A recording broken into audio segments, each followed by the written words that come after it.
السلام علیکم ورحمۃ اللہ وبرکاتہ۔ آج کا خطبہ جو ہے وہ ایمان و عبادات پہ تھا، اور بالخصوص ارکان اسلام میں سے جو بنیادی رکن ہے کلمہ، اس پہ تھا کہ انسان، جن، شیاطین، جتنی بھی مخلوق ہے ان کا اللہ پہ ایمان رکھنا اور رسالت کا اقرار کرنا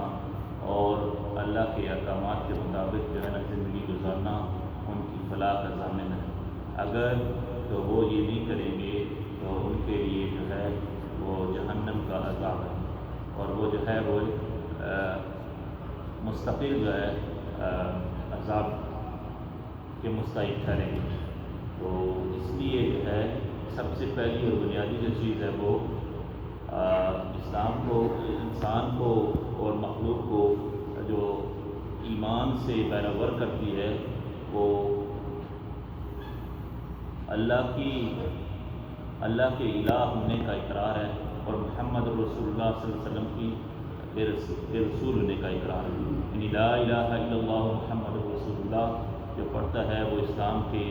دائرے کے اندر آ جاتا ہے۔ لیکن یہ خالی لا الہ الا اللہ کہنا کافی نہیں ہے، کیونکہ اس کی اقامت جب تک نہیں ہوگی تو تب تک کوئی فائدہ نہیں ہوگا۔ وہ کہتا ہے اقبال، خرد نے کہہ بھی دیا لا الہ الا اللہ،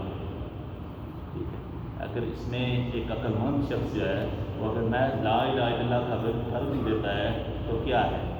اس سے کوئی فائدہ نہیں ہے جب تک اس کا دل و جان مسلمان نہیں ہے۔ یعنی اگر وہ اس کی اقامت کے لیے کچھ نہیں کر سکتا تو اس لا الہ الا اللہ کہنے کا فائدہ کوئی نہیں ہوگا۔ تو لا الہ الا اللہ کہنا اور اس کی اقامت کے لیے تقویٰ کرنا، نماز پڑھنا، زکوٰۃ دینا، رمضان کے روزے رکھنا اور احکامات الہی کی پاسداری کرنا جو ہے پھر فائدہ مند ہوگا۔ بصورت دیگر خالی لا الہ الا اللہ کہنا کافی نہیں ہے۔ جب لا الہ الا اللہ بندہ پڑھے گا تو وہ اسلام کے دائرے میں داخل ہو جائے گا، لیکن اس کی فلاح کیا ہوگی؟ اقامت کلمہ ہوگی۔ جب وہ کلمے کو کما حقوق کلمے پہ عمل کرے گا، دل و جان سے اس کو تسلیم کرے گا، یعنی زبان سے اقرار کرنا اور دل سے اس کی تصدیق کرنا، یہ جو چیز ہے انسان کو فلاح سے امکنار کرے گی۔ اس چیز سے انسان قرب الہی کا جو ہے وہ قرب الہی پائے گا، اور اس چیز سے انسان اللہ تعالیٰ کے ہاں یعنی کامیاب ٹھہرے گا۔ اگر وہ محض لا الہ الا اللہ کہے گا اور اس کو جو ہے نا دل و جان سے تسلیم نہیں کرے گا تو وہ اس چیز کے لیے کافی نہیں ہے۔ پھر اس کے بعد جس کا پہلا اور آخری کلمہ ہوگا وہ جنت میں داخلہ، یعنی جنت کے داخلے کی کنجی جو ہے لا الہ الا اللہ محمد رسول اللہ ہے۔ لیکن اگر آپ نے ساری زندگی جو ہے اس کے مطابق زندگی گزاری ہے تو پھر جو ہے نا آپ کی زندگی جو ہے وہ اس نعمت کو، یعنی اپنی نعمت کو موت کے بعد پھر اس کے بعد اللہ کی جو ہے نا توحید جو ہے نا اس پہ قائم رہنا۔ لا الہ الا اللہ کا بنیادی مقصد یہ ہے کہ آپ نے اللہ کو جو ہے نا نافع اور ضار تسلیم کرنا ہے، یعنی اللہ ہے جس سے آپ کو نفع ہوگا اور اللہ سے ہی نقصان ہوگا۔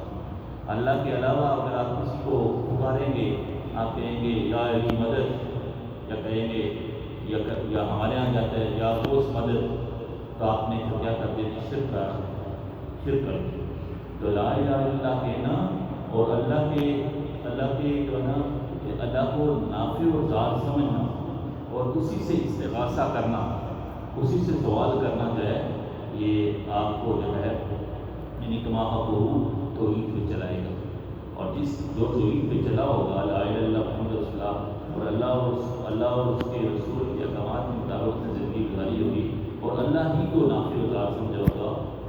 سمجھے گا تو وہی کامیاب ہوگا۔ اگر اسے شرک کر دی تو اس کے سارے اعمال غارت ہو جائیں گے، کیونکہ ان شرک ظلم عظیم، شرک جو ہے سب سے بڑا کیا ہے؟ گناہ ہے۔ تو جس نے اللہ کے ساتھ کسی کو شریک کرا دیا تو اس کے سارے اعمال جو ہیں وہ غارت ہو جائیں گے، اس کے سارے اعمال برباد ہو جائیں گے۔ تو اس لیے اللہ کے علاوہ جب آپ نے اللہ کو اللہ کہا، اللہ کو رب کہا، تو پھر اسی کو نافع و ضار کی سمجھنا کہ تمام نفع جو ہے اپنی زندگی میں وہی تو آپ کسی کو جو ہے نا پکار نہیں سکتے اللہ کے علاوہ، یہ جائز نہیں ہے، یہ حرام ہے۔ یعنی اللہ کے علاوہ کسی کو بھی پکارنا، مدد کے لیے پکارنا، کسی کو نفع کے لیے پکارنا، یہ جائز نہیں ہے۔ جیسے ہمارے میں ہوتا ہے، ہم نجومیوں کے پاس اگر چلے جاتے ہیں ہم پیر کو جو ہے نا وہ نفع کا جو ہے نا منبع سمجھ لیتے ہیں، یا نفع کا ذریعہ سمجھ لیتے ہیں، یا نقصان کا ذریعہ سمجھ لیتے ہیں، تو یہ شرک ہو جاتا ہے اور یہ چیز کی آیت کرنا ہے۔ پھر اس کے بعد لا الہ الا اللہ محمد رسول اللہ کو اوڑھنا اور بچھونا بنانا، اپنی زندگی کو جو ہے نا احکامات کے مطابق گزارنا۔ اگر انسان نہ صرف یہی کرتا ہے کہ وہ پیر سے جو ہے نا یا واسطے سے یا کسی کو پکارنے سے تو اجتناب کرتا ہے، لیکن وہ اللہ کی جو ہے نا حرام کردہ چیزوں کو اس سے بات نہیں ہوتا، تو پھر ہم جو ہے وہ ثابت نہیں کرتے۔ یعنی ایک شخص لا الہ الا اللہ محمد رسول اللہ کہتا ہے، ساتھ سود بھی کھاتا ہے، تو یہ پھر اقامت یعنی کلمہ نہیں ہے، بلکہ یہ انحراف کلمہ ہے اور کلمے سے بغاوت ہے۔ یعنی وہ ہمارے یہاں کہتے ہیں نا دار مرائلہ ابن قالی اللہ، ٹھیک ہے نا، آپ باہر سے آپ لائے اندر، باہر سے آپ لائے اللہ کہتے ہیں، اگر آپ کے اندر صاف نہیں ہے، آپ اندر سے صحیح نہیں ہے،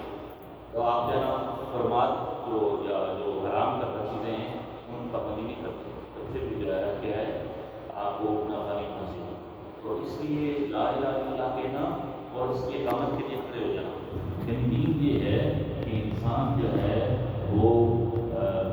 عبادات پہ عمل کرے اور ساتھ ساتھ اس کی اقامت کے لیے تبدو کرے۔ اگر یہ اقامت کی تبدو نہیں کرے گا تو پھر بھی انسان کو فائدہ نہیں ہوگا۔ اگر آپ کلمہ پڑھتے ہیں اور اس کی اقامت تمام حقوق کرتے ہیں، اللہ کے حرام کردہ چیزوں کو حرام جانتے ہیں، اللہ کے جو ہے نا ساتھ کسی کو شریک نہیں کرتے، اللہ کے علاوہ کسی کو نافع عذاب نہیں کرتے، تو پھر جو ہے یہ چیزیں آپ کو فائدہ دیں گی۔ پھر توحید یعنی کہ موحد جو ہے آپ کو ہی رس جانے سے نہیں سکتے، تو جو کوئی رس جائے گا تو اس کو اللہ تعالیٰ جنت عطا دے گا، کیونکہ یہ لا الہ الا اللہ کلمہ اس کا وزن اتنا ہے کہ ساتوں زمین اور ساتوں آسمان کو اگر ترازو کے ایک پلڑے میں ڈالا جائے اور دوسرے پلڑے میں لا الہ الا اللہ رکھا جائے تو لا الہ الا اللہ جو پلڑا ہوگا وہ بھاری ہوگا۔ جیسے کہ شیخ صاحب نے بیان کیا تھا کہ موسیٰ علیہ السلام نے اللہ تعالیٰ سے کہا کہ مجھے تو کلمہ سکھا دیں، تو اللہ تعالیٰ نے کہا لا الہ الا اللہ، نے کہا کہ تمہیں یہ مجھے آتا ہوں اس کے علاوہ کوئی اور سکھا دو۔ اللہ نے کہا اگر ساتوں زمین اور ساتوں آسمان جو ہیں وہ ترازو کے ایک پلڑے میں ڈالے جائیں اور ایک پلڑے میں لا الہ الا اللہ کو رکھا گیا تو لا الہ الا اللہ کلمہ